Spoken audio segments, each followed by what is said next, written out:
Welcome to our US Briefing Show. Today, we're diving into some hot topics from around the globe. First up, Iran is watching nervously as Pakistan's growing partnership with the US sparks concerns about regional security, especially with US plans to develop oil reserves in Balochistan and support for Iran's rivals. Iran is trying to get Pakistan's help to protect its nuclear program while balancing its ties with Iran and the US, despite sanctions that complicate trade. Next, we look at the state of democracy worldwide.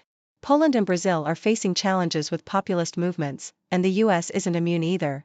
Lessons from these countries highlight the importance of unity, managing polarization, and delivering results to keep democracy strong. It's a tricky road ahead, but understanding these international stories can help us build resilience at home.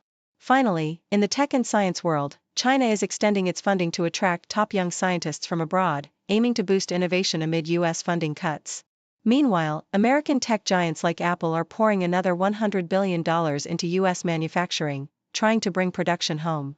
It's a global race for scientific and technological dominance, and the stakes have never been higher. Please continue to watch for more detailed stories.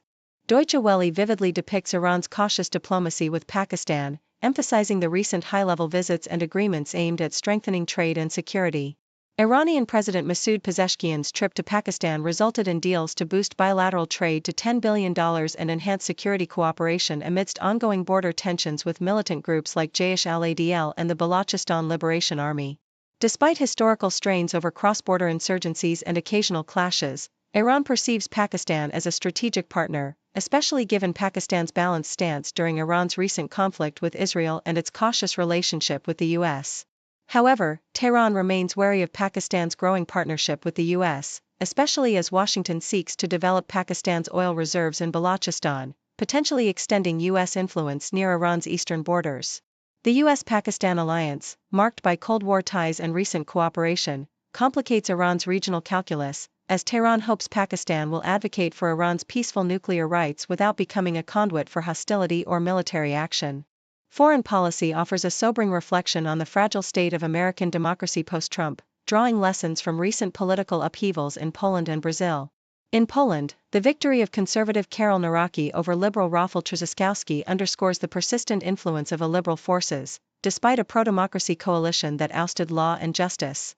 Similarly, Brazil's Lula government faces the challenge of consolidating its electoral victory amid ongoing protests and Bolsonaro's supporters' refusal to accept the election results, illustrating the difficulty of democratic consolidation when populist and extremist narratives persist. Both cases reveal core challenges: transforming electoral victories into effective governance, managing coalition fragility, and combating deep political polarization fueled by conspiracy theories and partisan antagonism. These lessons serve as a cautionary tale for the US, where Biden's efforts to repair democratic norms are hindered by similar polarization and political fragmentation, highlighting the importance of unity, institutional resilience, and addressing socio-economic grievances to prevent democratic backsliding. CNN reports on Apple's significant new investment of $100 billion in the United States, a move announced by President Trump as part of his America First economic agenda. This investment follows an earlier commitment of $500 billion aimed at reshoring manufacturing and securing critical supply chains amidst ongoing tariffs and trade tensions. Trump's push for tech giants like Apple to produce in the US is motivated by concerns over economic security and job creation, despite experts warning about the practical challenges of shifting supply chains from Asia due to higher labor costs and skill shortages. Apple's CEO Tim Cook has engaged with Trump privately about tariffs, which are expected to increase as the administration considers raising tariffs on India, where most iPhones are assembled. The broader trend includes investments from Texas Instruments, TSMC, and Nvidia, signaling a strategic shift toward domestic manufacturing in semiconductors and AI, driven by geopolitical tensions and the desire for economic resilience. This unfolding story highlights the complex interplay between trade policy, corporate strategy, and national security priorities in the evolving US tech landscape.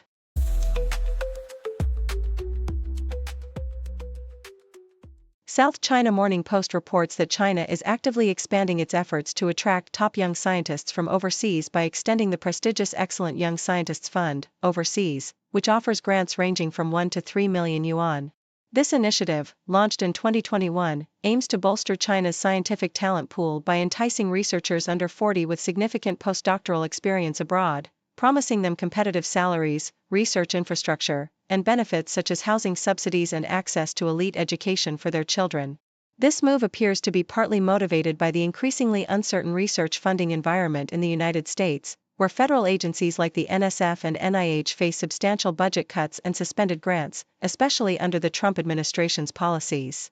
Chinese universities like Peking and Zhejiang are actively promoting these opportunities on social media, emphasizing the attractive incentives designed to lure overseas talent, contrasting sharply with the shrinking and uncertain funding landscape in the U.S., where proposed budget cuts threaten to reduce the NSF's budget by nearly a quarter, casting doubt on the future of American scientific research.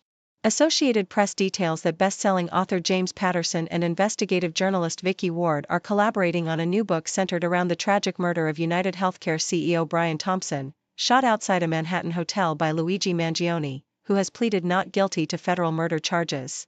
The book promises to delve into exclusive interviews, court transcripts, and first-hand reporting, aiming to explore the story of Mangione's descent from an Ivy League graduate to a suspect in a case that has captured national attention. This project follows their recent bestseller, The Idaho 4, which recounted the chilling murders of 4 students in Idaho, and reflects their ongoing focus on high-profile true crime stories that reveal complex human dramas and societal issues.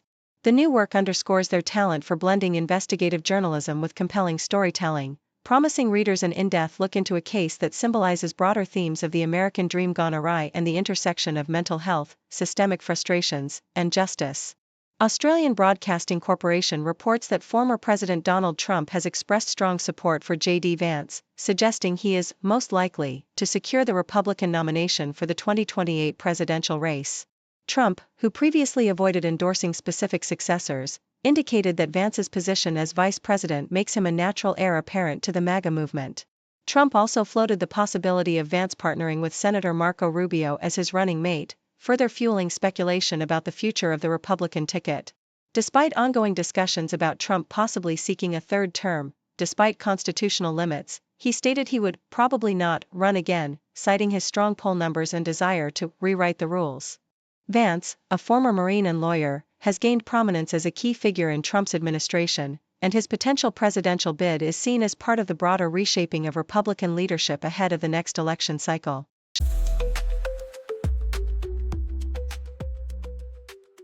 CNN reports that the recent meeting between U.S. Special Envoy Steve Witkoff and Russian President Vladimir Putin was described as constructive and useful by the Kremlin, occurring against the tense backdrop of potential U.S. sanctions related to Russia's ongoing conflict in Ukraine.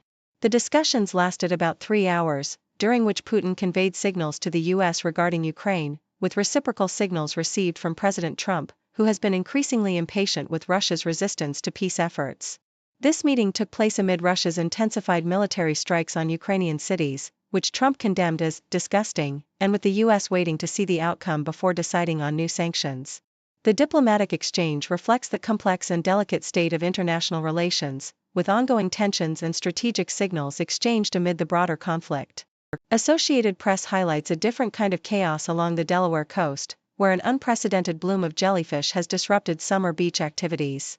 The number of stings has surged dramatically, with Lewis Beach alone reporting a 4-fold increase compared to the previous year, and Fenwick Island State Park experiencing 92 stings in a single day. The bloom involves large, venomous species like lion's manes and sea nettles, whose populations have exploded due to warming waters, an effect of climate change, creating ecological and safety concerns. Lifeguards have responded by carrying vinegar solutions to neutralize venom, but experts warn that such remedies might cause further nematocyst discharge, advocating for safer alternatives like baking soda slurry. This surge not only endangers beachgoers but also signals broader ecological shifts, as jellyfish populations threaten marine food chains and ecosystems, with scientists calling for more research to understand and mitigate these blooms. Despite the discomfort and danger, many visitors like Christina Jones and her daughters continue to brave the waters, hoping that awareness and safety measures will keep summer fun alive amid the jellyfish invasion. Thank you for tuning in. The content above showcases the latest briefing reports and analytical synopses, thoughtfully curated by the 6Do team. These insights stem from a wide array of reputable media outlets, think tanks, government sources, and specialized experts worldwide. We encourage you to explore these sources for a comprehensive perspective. Keep in mind that while the content may not always align with the official standpoint of 6Do Brief, it's not meant to be taken as absolute directives for decision-making. Comprising seasoned media professionals, learned scholars, and accomplished scientists, the 6Do team embodies a trailblazing, fully independent media entity. To customize 6Do Brief to meet your professional needs, you have the option to subscribe to a diverse array of briefings on our website, 6dobrief.com. Regardless of your location, you can conveniently receive 6Do Brief via email.